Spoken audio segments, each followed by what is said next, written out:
MDU వాహనాలు రద్దు చేసిన తర్వాత ఆ రోజు చాలా స్పష్టంగా వివిధ కార్పొరేషన్లు 5 కార్పొరేషన్లు ఏవైతే ఉన్నాయో SC corporation, ST corporation, BC corporation, EBC corporation మరియు క్రిస్టియన్ మైనారిటీ ముస్లిం ఫైనాన్స్ కార్పొరేషన్ వాళ్ళ దగ్గర ఎవరైతే లబ్ధిదారులు ఒప్పందం చేసుకుని ఈ వాహనాలు తీసుకున్నారో 10% కట్టి వాళ్ళందరికీ కూడా ఉచితంగానే ఈ వెహికల్స్ ట్రాన్స్ఫర్ చేయాలని ఆ రోజు రాష్ట్ర కేబినెట్ నిర్ణయం తీసుకున్నాం.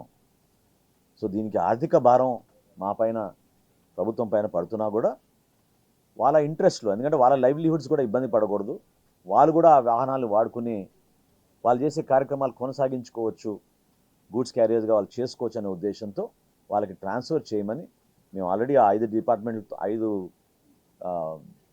వివిధ డిపార్ట్మెంట్స్ మరియు అక్కడున్న పెద్దలతో కూడా మాట్లాడి వాళ్ళకి ఇన్స్ట్రక్షన్స్ ఇవ్వడం జరిగింది.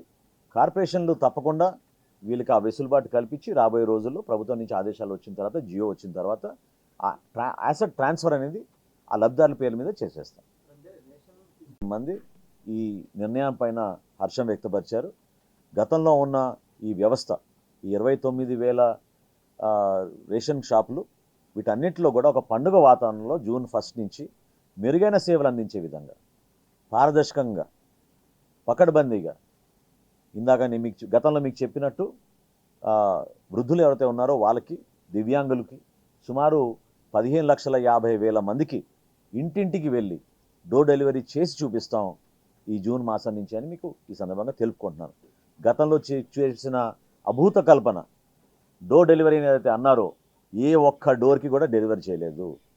కేవలం వీధి చివరికి వచ్చి వ్యాన్ నిలబడి మేము డెలివరీ చేసామని చెప్పి నమోదు చేసుకుని వెళ్ళిపోయేవాళ్ళు తప్ప ఎవరికి కూడా ఇంటింటికి వీళ్ళు సరఫరా చేయలేదు.